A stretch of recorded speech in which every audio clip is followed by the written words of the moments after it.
Hello everyone, जैसा कि आप सभी को पता है कि सीटेट का एग्ज़ाम होने वाला है दिसंबर में।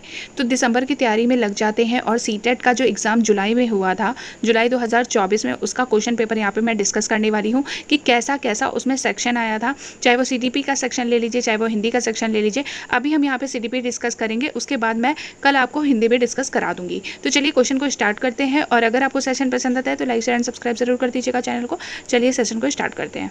तो पहला क्वेश्चन है, शिक्षार्थी अधिगम प्रक्रिया में व्यस्त और सक्रिय रूप से शामिल महसूस करते हैं जब उनके पूर्व ज्ञान को पृथक किया जाता है और नकारा जाता है, गतिविधियां उनके संदर्भ से संबंधित होती हैं, अधिगम का बल दोहराव और रटने पर होता है, शिक्षार्थियों की सामाजिक भावनात्मक आवश्यकताओं की उपेक्षा की जाती है। तो सही ऑप्शन का चुनाव करना है कि कौन सा ऑप्शन सही होगा।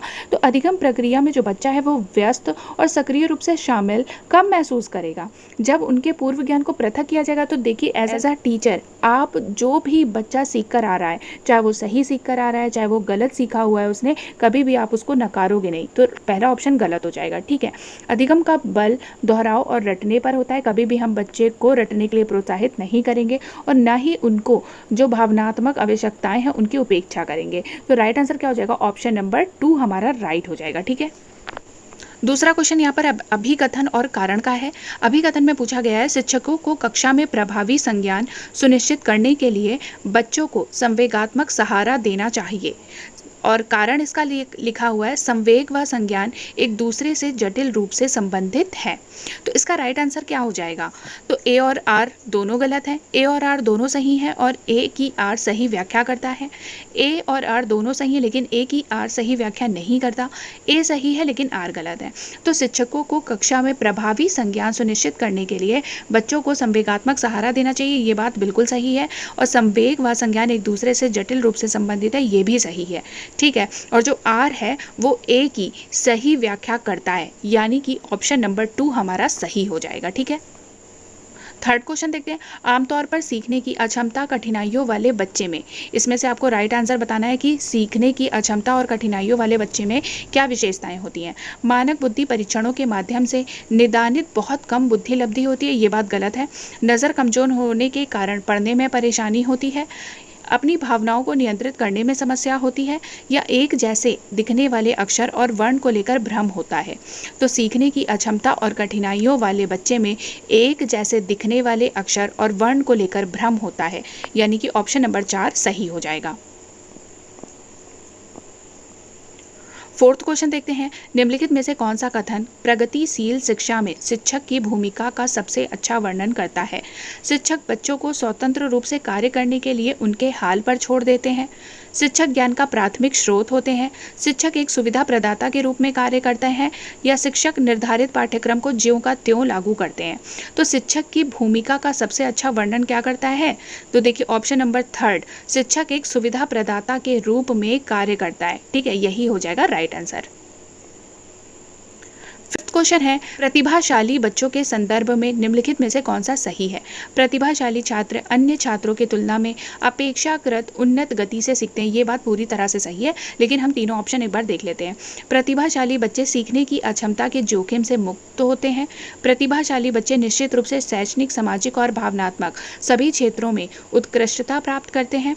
प्रतिभाशाली छात्र हमेशा खुश, लोकप्रिय और अच्छी तरह से समायोजित होते हैं। तो देखिए, इसका जो राइट आंसर है वो ऑप्शन नंबर 1 ही हो जाएगा। ठीक है, बाकी तीनों ऑप्शन सही नहीं लग रहे हैं, लेकिन ऑप्शन 1 सही लग रहा है कि अन्य छात्रों की तुलना में वो उन्नत गति से सीखता है। तो ऑप्शन नंबर 1 क्या हो जाएगा? सही हो जाएगा।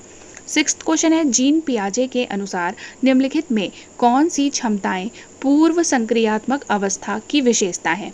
प्रतीकात्मक खेल और जीववाद, वर्गीकरण और क्रमबद्धता, नकल और प्रतिवर्तिता, संरक्षण और अमूर्त चिंतन। तो इसका राइट आंसर क्या हो जाएगा? देखिए, जो जीन पियाजे हैं वो जीववाद पर बहुत बल देते हैं। ठीक है, तो इसमें से पूर्व संक्रियात्मक अवस्था की विशेषता कौन सी है? तो देखिए, पूर्व संक्रियात्मक अवस्था की विशेषताएं हैं प्रतीकात्मक खेल और जीववाद, यानी कि फर्स्ट ऑप्शन सही हो जाएगा।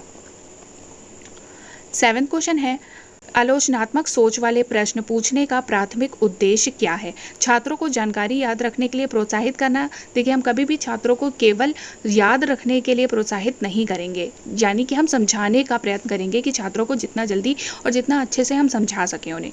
छात्रों को प्रक्रियात्मक ज्ञान विकसित करने में सक्षम बनाना। छात्रों के ज्ञान और समझ कौशल का आकलन करने के लिए उच्च स्तरीय सोच और समस्या समाधान कौशल को बढ़ावा देना। यही ऑप्शन सही हो जाएगा, ऑप्शन नंबर 4। आलोचनात्मक सोच वाले प्रश्न पूछने का प्राथमिक उद्देश्य क्या होता है? उच्च स्तरीय सोच और समस्या समाधान कौशल को बढ़ावा देना। आनुवांशिकता पूरी तरह से एक व्यक्ति के डैश का निर्धारण करती है, सेक्स का, जेंडर का, शैक्षणिक सफलता का या सीखने की शैली का। तो आनुवांशिकता जो होती है पूरी तरह से एक व्यक्ति के सेक्स का निर्धारण करती है, यानी कि सेकंड का फर्स्ट ऑप्शन सही हो जाएगा। ठीक है। 9th क्वेश्चन है, बच्चों की लंबाई और वजन में वृद्धि किसका उदाहरण है? संज्ञानात्मक परिवर्तन, मात्रात्मक परिवर्तन, गुणात्मक परिवर्तन या भावात्मक परिवर्तन। तो बच्चों की जो लंबाई होती है और वजन होता है उनको हम माप सकते हैं, है ना। उनको हम माप सकते हैं, एक नंबर प्रदान कर सकते हैं कि बच्चों की लंबाई जैसे 5 फीट है, 4 फीट है, इस तरह से बताया जा सकता है। तो ये क्या हो जाएगा? मात्रात्मक परिवर्तन है। 10th क्वेश्चन है, लेव वाइगोत्स्की के अनुसार बच्चे अपने स्वयं के व्यवहार को किस प्रकार नियमित करते हैं? खुद को पुनर्बलन के उपयोग द्वारा, अनुकूलन की प्रक्रियाएं द्वारा, आत्मवाक के प्रयोग द्वारा और संतुलीकरण की प्रक्रिया द्वारा। तो जो लेव वाइगोत्स्की है वो आत्मवाक्य की बहुत बात करते हैं। ठीक है। तो बच्चे अपने स्वयं के व्यवहार को किस प्रकार नियमित करते हैं? आत्मवाक के द्वारा नियमित करते हैं। विकास के संदर्भ में निम्नलिखित में से कौन सा कथन सही है? विकास के विभिन्न पहलू एक दूसरे से स्वतंत्र होते हैं, ये बात गलत है। विकास के विभिन्न पहलू एक दूसरे से संबंधित होते हैं। विकास एक असतत प्रक्रिया, ये भी गलत है। विकास एक सतत प्रक्रिया है। विकास चक्रीय तरीके से होता है, रैखिक नहीं, ये बात सही है। तो ऑप्शन नंबर क्या हो जाएगा? 3rd सही हो जाएगा। विकास क्या है? चक्रीय तरीके से होता है। 12th क्वेश्चन है, कक्षा 5वीं के बच्चों को तैरने और डूबने की अवधारणाओं को पढ़ाने के लिए संरचनावाद में दृढ़ विश्वास रखने वाले शिक्षकों द्वारा कौन सा शैक्षणिक दृष्टिकोण अपनाया जाएगा? निर्देशित खोज, व्याख्यान विधि, वीडियो दिखाना या पावर पॉइंट प्रस्तुतिकरण दिखाना। तो 5वीं के बच्चों को तैरने और डूबने की अवधारणाओं को पढ़ाने के लिए शिक्षकों द्वारा निर्देशित खोज शैक्षणिक दृष्टिकोण अपनाया जाएगा, यानी कि ऑप्शन नंबर 1 सही हो जाएगा। 13 क्वेश्चन है, विभिन्न जेंडर के व्यवहार के बारे में पूर्व कल्पित सामान्यीकरण क्या कहलाता है? जब भी जेंडर के बारे में पूर्व कल्पित सामान्यीकरण मतलब कि पहले से ही जो है कल्पना कर ली जाती है, तो ये क्या कहलाता है? जेंडर रूढ़िवादिता कहलाता है, यानी कि ऑप्शन नंबर 2 सही हो जाएगा। एक समावेशी कक्षा में सभी बच्चे समान पाठचर्या का पालन करते हैं और सभी शिक्षार्थियों के लिए समान शिक्षा शास्त्र अपनाया जाता है। सेकंड ऑप्शन है, विशेष बच्चे हमेशा अपने पाठ्यचर्या पर काम करते हैं। 3rd ऑप्शन है, सभी बच्चों की कक्षा की गतिविधियों तक पहुंच है और वे कक्षा की क्रिया में शामिल हैं। 4th ऑप्शन है, विशेष बच्चों को जरूरतमंद और आश्रित के रूप में देखा जाता है। तो देखिए राइट आंसर क्या हो जाएगा? ऑप्शन नंबर 3rd, एक समावेशी कक्षा में सभी बच्चों की कक्षा की गतिविधियों तक पहुंच है और वे कक्षा की क्रिया में शामिल है। 15th क्वेश्चन है, लेव वाइगोत्स्की के सिद्धांत के अनुसार छात्रों के सीखने के अनुभव को बेहतर बनाने के लिए निम्नलिखित में से कौन सा अनुशंसित दृष्टिकोण है? छात्रों के सीखने के अनुभव को बेहतर बनाने के लिए तो छात्रों को ऐसा काम प्रदान करना जिसे वे व्यक्तिगत रूप से प्रबंधित और पूरा कर सकें। छात्रों को ऐसा काम प्रदान करना जो उनकी समझ के वर्तमान स्तर से पूरी तरह से असंबंधित हो। छात्रों की वर्तमान स्तर पर आधारित उनको उचित समर्थन और मार्गदर्शन के साथ काम प्रदान करना। छात्रों को कोई सहायता नहीं देना और उन्हें अपने दम पर संघर्ष करने के लिए छोड़ देना। तो देखिए जो भी ऑप्शन पॉजिटिविटी की तरफ ले जाता है, मतलब बच्चों के बारे में जो भी पॉजिटिव बात करता है वो हमारा ऑप्शन सही होता है। ठीक है, सीडीपी में इस तरह से ही आपको देख के चलना होता है। तो देखिए इसमें क्या बात कर रहा है 3rd ऑप्शन कि छात्रों के वर्तमान स्तर पर आधारित उनको उचित समर्थन और मार्गदर्शन के साथ काम प्रदान करना। ठीक है, तो राइट आंसर क्या हो जाएगा? ऑप्शन नंबर 3rd सही हो जाएगा। 16 क्वेश्चन है, हेंज की दुविधा को पेश किए जाने पर अरुणिमा तर्क देती हैं। कानून इन परिस्थितियों के लिए स्थापित नहीं किया गया था। इस स्थिति में दवा लेना वास्तव में सही नहीं है, लेकिन यह उचित है। लॉरेंस कोलबर्ग के सिद्धांत के अनुसार अरुणिमा नैतिक विकास की कौन सी अवस्था है? आपको ये बताना है। यांत्रिक उद्देश्य व विनिमय, सामाजिक सरोकार व विवेक, नैतिकता का विरोधाभास, व्यक्तिगत अधिकार व लोकतांत्रिकता, दंड की ओर उन्मुखीकरण और आज्ञाकारिता स्वीकृत कानून। अगर आपने इसके बारे में, लॉरेंस कोलबर्ग के सिद्धांत के बारे में नहीं पढ़ा है तो मैंने अपने चैनल पे डेडिकेटेड वीडियो बनाई हुई है, ऑलरेडी मेरे चैनल पे अपलोडेड है, आप जाके देख सकते हैं वहाँ से। तो इसका राइट आंसर हो जाएगा नैतिकता का विरोधाभास, व्यक्तिगत अधिकार व लोकतांत्रिकता। 17 है, गणित में अपने खराब अंकों के बारे में बात करते हुए अवी कहता है, मुझे अंकों की समझ नहीं है। अवी अपने प्रदर्शन का कारण किसको ठहरा रहा है? योग्यता का अभाव, किस्मत, कार्य कठिनाई या कोशिश की कमी। तो यहाँ पर जो अवी है वो अपने प्रदर्शन का कारण ठहरा रहा है योग्यता का अभाव, यानी कि ऑप्शन नंबर 1 सही हो जाएगा। 18 कारण और अभिकथन और कारण का है, जबकि कुछ बच्चे 12 महीने की उम्र में बड़बड़ाना और 2 शब्दों का वाक्य बोलना शुरू कर देते हैं, अन्य 20 महीने की उम्र तक ऐसा नहीं करते हैं। विकासात्मक प्रतिमान केवल सांकेतिक है और व्यक्तिगत बच्चों का विकास काफ़ी भिन्न हो सकता है। तो इसका राइट आंसर क्या हो जाएगा? इसका राइट आंसर है ए और आर दोनों सही हैं और ए की आर सही व्याख्या करता है, यानी कि ऑप्शन नंबर 2 सही हो जाएगा। देख लीजिए आप लोग, इस तरह से ही क्वेश्चन पूछा जा रहा है आजकल सीटेट में, ठीक है, बिल्कुल ध्यानपूर्वक देखिए वीडियो को। 19 क्वेश्चन है, निम्नलिखित में से कौन सा एक अच्छी तरह से तैयार किए गए आलोचनात्मक सोच वाले प्रश्न की विशेषता नहीं है?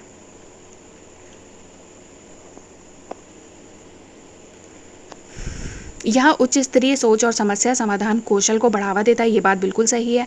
यह खुला प्रश्न है और कई उत्तरों को प्रस्तुत करने की अनुमति देता है, ये भी सही है। यह मुख्य रूप से तथ्यात्मक जानकारी पर आधारित है। इसमें सूचना के विश्लेषण और मूल्यांकन की आवश्यकता होती है। 4th ऑप्शन भी सही है, लेकिन हमारा ऑप्शन कौन सा गलत है? 3rd ऑप्शन गलत है। आलोचनात्मक सोच वाले प्रश्न की विशेषता, ये तीनों तो है, लेकिन ऑप्शन नंबर 3 नहीं है। आलोचनात्मक सोच वाले प्रश्न तथ्यात्मक जानकारी पर आधारित नहीं होते। 20 क्वेश्चन है, शिक्षकों को बच्चों के साथ काम करते समय लगातार अपने स्वयं के दृष्टिकोण और पूर्वाग्रहों की जांच करनी चाहिए। समस्या समाधान की प्रक्रिया कार्यात्मक स्थिरता से बाधित है। तो इसका राइट आंसर क्या हो जाएगा? इसका राइट आंसर है, देखो ए सही है। शिक्षकों को बच्चे के साथ काम करते समय लगातार अपने स्वयं के दृष्टिकोण और पूर्वाग्रहों की जांच करनी चाहिए, ये बात सही है। समस्या समाधान की प्रक्रिया कार्यात्मक स्थिरता से बाधित है, ये भी सही है। ये दोनों अपने अपने में सही हैं, लेकिन ए की आर सही व्याख्या नहीं करता है, ठीक है। तो ऑप्शन नंबर 3 सही हो जाएगा। 21 विविध सांस्कृतिक पृष्ठभूमि से छात्रों की ज़रूरतों को पूरा करने के लिए कक्षा शिक्षण को सांस्कृतिक रूप से उत्तरदायी होना चाहिए। कक्षा में समता केवल मानकीकृत पाठ्यचर्या व आकलन के द्वारा सुनिश्चित की जा सकती है। ये जो केवल वर्ड आ जाते हैं ना, ये निगेटिविटी को दिखाता है। तो जो हमारा ऑप्शन आर है वो ऑलरेडी गलत हो गया, ठीक है। तो इसका राइट ऑप्शन हो जाएगा ऑप्शन नंबर 4, ए सही है लेकिन आर गलत है। 22 है, हार्वर्ड गार्डनर की दी गई बुद्धि की अवधारणा का निहितार्थ है कि बुद्धि केवल प्रयोगात्मक अधिगम से संबंधित है। सभी लोग दुनिया को समान रूप से समझते और संसाधित करते हैं। अलग अलग आयामों में लोगों की अलग अलग योग्यताएं होती हैं। बुद्धि का केवल एक ही आयाम होता है। तो हार्वर्ड गार्डनर के अनुसार अलग अलग आयामों में लोगों की अलग अलग योग्यताएं होती हैं। ऑप्शन नंबर 3 सही हो जाएगा, ठीक है। 23rd क्वेश्चन है, निम्नलिखित में से कौन सी सार्थक सीखने के लिए एक प्रभावी स्मृति तकनीक नहीं है? विस्तृत दोहराव, रटने व दोहराव, स्मृति सहायक विधियां या संकल्पना चित्रण। तो देखिए, विस्तृत दोहराव ठीक है, स्मृति सहायक विधियां भी सही है, संकल्पना चित्रण भी सही है, लेकिन ये जो रटना और दोहराने वाली प्रवृत्ति है ये एक प्रभावी स्मृति नहीं है, ठीक है। तो रटने से अच्छा क्या है? समझाना। तो राइट आंसर जो होगा वो हो जाएगा 2nd, क्योंकि यहाँ पे नहीं पूछा है, ठीक है। 24th क्वेश्चन है, निम्नलिखित में से अवधारणा के निरूपण का कौन सा क्रम बच्चों की संज्ञानात्मक क्षमताओं के उत्तरोत्तर विकास के अनुसार है? तो अब ये जो क्वेश्चन है आपको इसका राइट आंसर मुझे बताना है कमेंट बॉक्स में। मैं इसका आंसर नेक्स्ट वीडियो में आपके साथ डिस्कस करूंगी, ठीक है। अभी आज के लिए आपको इस प्रश्न का उत्तर मुझे कमेंट बॉक्स में बताना है। आगे बढ़ते हैं 25th क्वेश्चन की तरफ। शिक्षकों को कक्षा में प्रश्न पूछने पर ध्यान देना चाहिए और निर्देश देने के बजाय उन्हें प्रश्न पूछने के लिए प्रोत्साहित करना चाहिए, ये बात बिल्कुल सही है, ठीक है। बाल केंद्रित शिक्षा शास्त्र का अर्थ है कक्षा में बच्चों की आवाज़ को महत्व देना और उनकी प्रतिभागिता को सुनिश्चित करना, ये बात भी पूरी तरह से सही है। तो इसका मतलब राइट आंसर हो जाएगा ए और आर दोनों सही हैं और ए की आर सही व्याख्या करता है, यानी कि ऑप्शन नंबर 2। 26 है, जागृति को पता चल गया है कि उसका कुत्ता रस्टी एक गोल्डन रिट्रीवर है। जब वह एक और कुत्ते को देखती है जो रस्टी जैसा दिखता है लेकिन एक अलग नस्ल का है, तो वह उसे भी कुत्ता ही समझती है। जीन पियाजे के संज्ञानात्मक विकास के सिद्धांत के अनुसार यह किस अवधारणा को प्रदर्शित करती है? समायोजन को, अहम केंद्रिता को, वस्तु स्थायित्व को या संरक्षण को? इसका भी आपको आंसर जो है वो कमेंट बॉक्स में मुझे बताना है, 24 का एंड 26 का, ठीक है। 27 क्वेश्चन है, ऐसे बच्चे जिन्होंने बहुत कम उम्र में गंभीर सामाजिक अभाव का अनुभव किया है, आमतौर पर उनके विकास में देरी या बाधा उत्पन्न होती है और पुनर्वास के बावजूद विकास के कुछ क्षेत्रों में सुधार अधीनस्थ होने की संभावना है। यह अवधि जिसमें विकास पर्यावरणीय समर्थन से महत्वपूर्ण रूप से प्रभावित होता है, डैश कहलाता है? संवेदनशील अवधि, निगमनात्मक अवधि, सहज काल या मूल काल? तो ये जो अवधि है ये क्या कहलाती है? ये कहलाती है संवेदनशील अवधि, ठीक है, यानी कि ऑप्शन नंबर 1 सही हो जाएगा। 28 क्वेश्चन है, दोहराव व बारंबार किए जाने वाले व्यवहार किसकी विशिष्ट पहचान है? मस्तिष्क पक्षाघात की, सौलीन क्रम विकार की, अधिगमात्मक विकलांगता की, ध्यान न्यूनता अतिक्रियाशीलता विकार की? तो दोहराव करना, जो बार बार एक ही चीज़ को दोहराते रहते हैं, चाहे वो व्यवहार हो, चाहे वो कोई बात हो, वो एक ही चीज़ बोलते रहते हैं, या पानी पी रहे हैं तो पानी पी रहे हैं, ग्लास रख रहे हैं तो ग्लास रख रहे हैं, मतलब कि एक ही व्यवहार को जो दोहराते रहते हैं, इसका मतलब है वो किसकी पहचान है? वो पहचान है सौलीन क्रम विकार की, ठीक है, यानी कि ऑप्शन नंबर 2 सही हो जाएगा। ये भी एक प्रकार की क्या होती है? अक्षमता होती है। 29 है, निम्नलिखित में से कौन सा निरंतर और व्यापक मूल्यांकन का समर्थन करेगा? मानकीकृत बुद्धि परीक्षण, सर्वश्रेष्ठ कार्य पोर्टफोलियो, वृद्धि और अधिगम प्रगति पोर्टफोलियो, मानकीकृत उपलब्धि परीक्षण? इसमें से आपको राइट आंसर बताना है। तो देखिए, निरंतर और व्यापक मूल्यांकन का समर्थन जो करेगा वो करेगा वृद्धि और अधिगम प्रगति पोर्टफोलियो, यानी कि ऑप्शन नंबर 3 सही हो जाएगा। एंड लास्ट क्वेश्चन है, सामाजिक रचनावादियों के अनुसार अधिगम की प्रक्रिया के बारे में निम्नलिखित में से कौन सा कथन सही है? अधिगम अर्थ निर्माण की एक सामाजिक प्रक्रिया है। अधिगम एक व्यक्तिवादी प्रक्रिया है जो अलगाव में होता है। अधिगम केवल कक्षा या औपचारिक शैक्षिक विन्यास में होता है। अधिगम एक निष्क्रिय प्रक्रिया जो केवल अवलोकन के माध्यम से होता है। तो देखिए, सबसे पहले हमको जो ऑप्शन गलत लग रहे हैं उनको हम आउट करेंगे। तो ऑप्शन 4 देखते हैं, अधिगम एक निष्क्रिय प्रक्रिया, ये बात गलत है। अधिगम एक सक्रिय प्रक्रिया है, ठीक है। अधिगम केवल कक्षा में नहीं होता है, औपचारिक तरीके से नहीं होता, बल्कि अनौपचारिक तरीके से भी होता है। बच्चा हमेशा कुछ ना कुछ सीखता रहता है, चाहे वो कक्षा में सीखे, चाहे वो अपने परिवार में सीखे, चाहे वो अपने मोहल्ले में सीखे। अधिगम एक व्यक्तिवादी प्रक्रिया जो अलगाव में होता है। अगर बच्चा अलग रहकर ही सीखेगा तो वो अधिगम कैसे सीख पाएगा, है ना। अधिगम तो बच्चा जितने ज़्यादा लोगों के साथ रहेगा उतना अच्छा वो अधिगम कर पाएगा, है ना।